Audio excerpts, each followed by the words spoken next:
বিয়ের পর এই প্রথম হাজবেন্ডের আগে রেডি হয়ে শুয়ে শুয়ে পা দুলাচ্ছিলাম, কি যে মজা লাগতেছিল। আসলে আমার হাজবেন্ড ঘুমিয়েছিল, আমার যেহেতু রেডি হতে অনেক টাইম লেগে যায়, সবসময় আমি লেট হয়ে যাই রেডি হতে হতে, তাই হাজবেন্ড ঘুমিয়ে থাকার মধ্যে আমি রেডি হয়ে দেন তাকে ডাক দিয়েছিলাম। এখন সে রেডি হচ্ছে।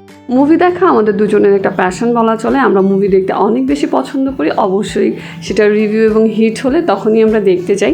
কিন্তু তাণ্ডব মুভিটা আমাদের হলে বসে দেখার অনেক ইচ্ছা থাকা সত্ত্বেও আমরা অনেক সিক ছিলাম। এর মধ্যে তাণ্ডব মুভির লিঙ্কও আউট হয়ে গিয়েছিল। মনটা আমার অনেক খারাপ ছিল, এখন কি মুভি দেখবো, তাই বাসায় বসে দুজনে ডিসাইড করলাম আমরা ইনসাফ দেখতে যাব। মুভি শুরুর ঠিক 5 মিনিট আগে আমরা গিয়ে পৌঁছিয়েছি, আমাদের অনেক লেট হয়ে গিয়েছিল। আর এদিকে আমার হাজব্যান্ড আমার ছবি তোলা নিয়ে ব্যস্ত। আমার সুন্দর সুন্দর ছবিগুলো কিন্তু ওই তুলে দেয়। তারপর আমার হাজব্যান্ড বললো চলো ভিতরে চলে যাই, মুভি শুরু হতে আর মাত্র 2 মিনিট বাকি আছে। দেন আমরা ভিতরে এন্ট্রি নিলাম। আর মুভি কেমন ছিল সেটা অবশ্যই মুভি দেখার পরে একটা রিভিউ আপনাদেরকে দিব। এক কথায় অসাধারণ একটা মুভি ছিল, অবশ্যই গিয়ে দেখবেন এবং বাকি কথা মুভির ভিতরে আমি বলে দিব। আমরা ঢোকার কিছুক্ষণ পরেই মুভি শুরু হয়ে গিয়েছিল। ফার্স্টে মারামারি কাটাকাটি অনেক সিন ছিল। আর মুভি ইন্টারভেলের পরে আমরা আবার বের হলাম।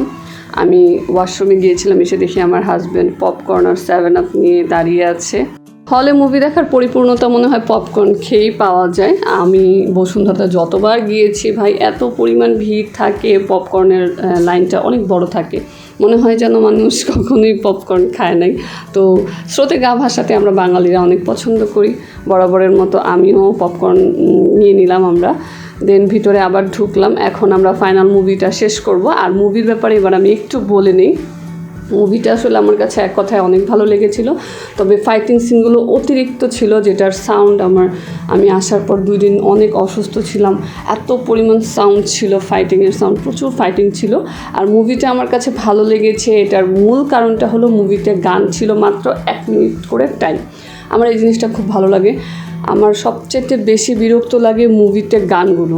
আর ফারিনের অভিনয় তো অসাধারণ ছিল, মনে হচ্ছিল যে সে ফিল্মের কোনো নায়িকা, সে কখনো নাটক করেছিল, নাটকে কাজ করেছিল, এটা মনেই হয় না। মুভিটা আরও বেশি ইন্টারেস্টিং লেগেছিল মুভি শেষ হওয়ার কিছুক্ষণ আগে, যখন মোশাররফ করিম এন্ট্রি নিয়েছিল একদম ভিলেনের মতো করে। এটা খুব ভালো লেগেছিল। মুভিটা দেখে মনে হচ্ছিল এটার মেবি পার্ট 2 বের হতে পারে। তো আমি বলবো যারা আমার মতো তাণ্ডব দেখার অনেক আগ্রহী ছিলেন কিন্তু লিঙ্ক আউট হয়ে যাওয়াতে দেখতে পারেন, তারা অবশ্যই ইনসাফ দেখে আসতে পারেন, অনেক মজা পাবেন। আর মুভিটা আসলেই ভালো ছিল। অল ওভার সেদিন দিনটা অনেক ভালো কেটেছিল।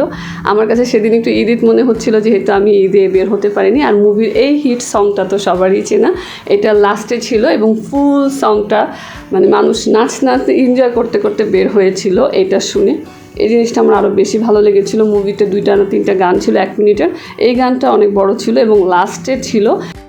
মুভিটা কতটা ভালো ছিল সেটা আমার হাজব্যান্ডের এনজয় মোমেন্টটা দেখলেই আপনারা বুঝতে পারবেন। সে তো নাচতে নাচতে বের হচ্ছিল, ওর কাহিনী দেখে আমার এত লজ্জা লাগছিল, আমি মুখ লুকিয়ে নিচ্ছিলাম। সে আমাকে ধরে ওই স্টেজের সামনে নাচা শুরু করে দিছে। তো আমি বললাম তুমি পাগল হয়ে গেছো নাকি। তো অল ওভার দিনটা অনেক ভালো ছিল। আমি আশা করি আমার মুভি ব্লগটা আপনাদের সবার ভালো লেগেছে। খুব জলদি আবার বোনাস ব্লগে নতুন কোনো ব্লগ নিয়ে হাজির হব। সেই পর্যন্ত সবাই ভালো থাকবেন। ধন্যবাদ সবাইকে। আসসালামু আলাইকুম।